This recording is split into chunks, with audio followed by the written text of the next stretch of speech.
Welcome to Ames, Iowa, on the campus of Iowa State University and the Republican presidential debate. Try to put aside the talking points. Number one, we should not have increased the debt ceiling. We're inches away from no longer having a free economy. Look, I'm not going to eat Barack Obama's dog food. We cut taxes historically. We didn't just cut them, we cut them historically. I'll offer a prize tonight to anybody in this auditorium or anyone watching on television.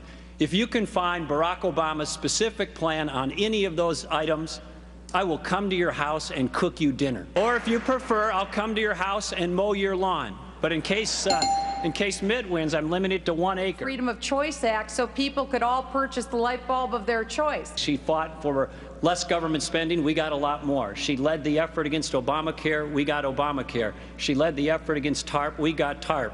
She said she's got a titanium spine. It's not her spine we're worried about. It's her record of results. If that's your view of effective leadership with results, please stop, because you're killing us. America has got to learn how to take a joke.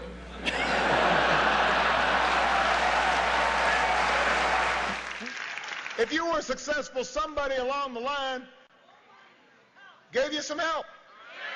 There was a great teacher somewhere in your life. Somebody helped to create this unbelievable American system that we had that allowed you to thrive. Somebody invested in roads and bridges. If you got a business, you didn't build that. The worst president we've had in my lifetime. He's the worst president. The absolute worst president. The worst president in history. I could never wrap my head around why the world and the president that Republicans describe bear so little resemblance to the world and the president that I experience. And now I know why. There is a President Obama that only Republicans can see. Well, Mr. President, how do you handle promises that you made when you were running for election, and how do you handle it? I mean, what do you say to people? Do you just I know people were wondering. You don't have it. Okay.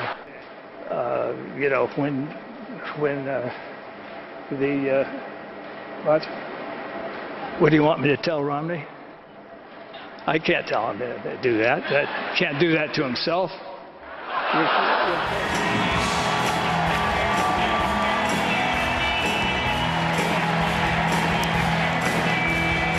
Mr. Chairman and delegates,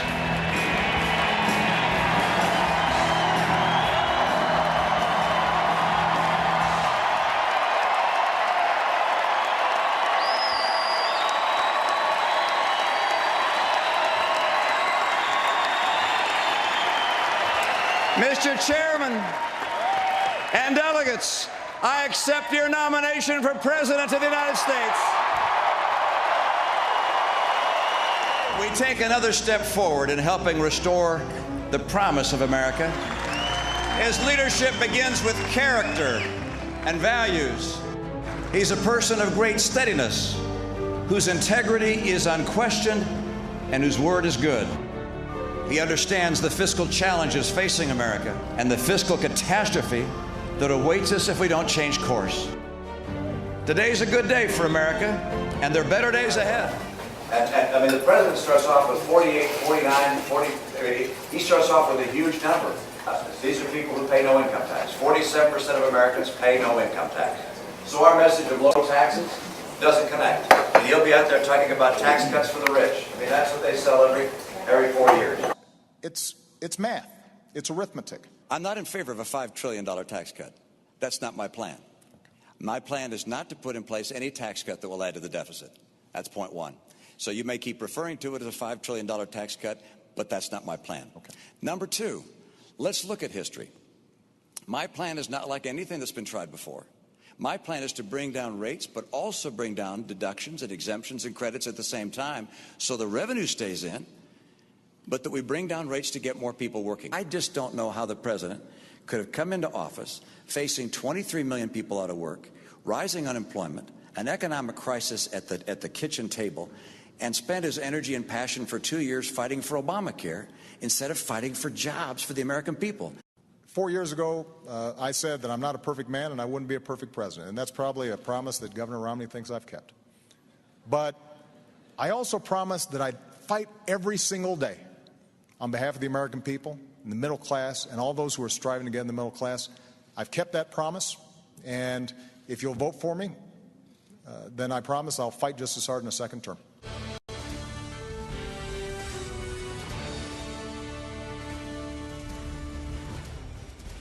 Mr. President, have you looked at your pension? Have you looked at your pension? I've got to say. Mr. President, have you looked at your pension? You know, I don't look at my pension. It's not as big as yours, so it doesn't take as long. Let me give you some. Let me give you some advice. I don't check it that often. Let me give you some advice. Look at your pension. You also have investments in Chinese companies. You also have investments outside the United States. You'll get your chance in a moment. I'm still speaking. Well, and the answer is, I don't believe people think that's the case because that wasn't a question. Okay. That was.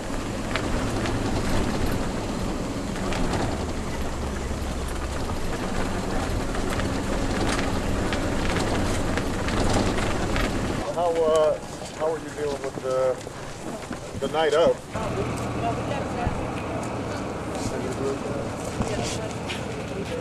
Appreciate you. Thank you. How are you? You okay? She's the one that owns the money. Oh, no. That's Donna. This is tough right here. Yeah. We're going to help you. We're going to help you get it all together. All right? I promise. Promise. You're going to be okay. Everybody's safe, right? That's the most important thing, and then we're going to get this whole thing. We're going to get this whole thing settled. America remains the one indispensable nation, and the world needs a strong America, and it is stronger now than when I came into office. We recognize that there are places of conflict in the world. We want to end those conflicts to the extent humanly possible. But in order to be able to fulfill our role in the world, America must be strong. Now, over the last 4 years, we've made real progress digging our way out of policies that gave us 2 prolonged wars, record deficits, and the worst economic crisis since the Great Depression. And Governor Romney wants to take us back to those policies. You know, we've been through tough times, but we always bounce back because of our character, because we pull together. And if I have the privilege of being your president for another 4 years, I promise you I will always listen to your voices, I will fight for your families, and I will work every single day to make sure that America continues to be the greatest nation on earth. I'm optimistic about the future. I'm excited about our prospects as a nation. I want to see peace. I want to see growing peace in this country. It's our objective. We have an opportunity to have real leadership. America is going to have that kind of leadership and continue to promote principles of peace that will make a world a safer place. We need strong leadership. I'd like to be that leader with your support. I'll work with you. I'll lead you in an open and honest way. And I ask for your vote. I'd like to be the next president of the United States to support and help this great nation and to make sure that we all together maintain America as the whole.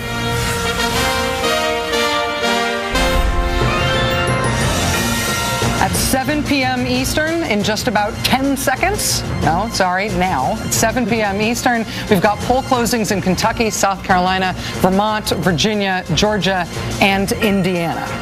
In terms of what we can project at this hour, the crucial battleground state of Virginia. NBC News is projecting this race at this point as too close to call. Virginia, obviously, the most hotly watched state that is closing at this hour. In the great state of Indiana, NBC News can project that the winner is Mitt Romney. So obviously also there a closely watched Senate race that we'll be keeping an eye on in Indiana. In the great state of Kentucky, NBC News projects that Mitt Romney is also the winner, state that John McCain won by 16 points. The state did vote twice for Bill Clinton, but tonight, Kentucky goes for Mitt Romney. In Vermont, NBC News can project that the winner is President Obama. Bernie Sanders there is also in a Senate race in Vermont. We'll be checking in on that race in just a moment. In Georgia, right now, it is too early to call, according to NBC News projection. This does not mean that it is necessarily too close to call. It just means that we do not have enough information.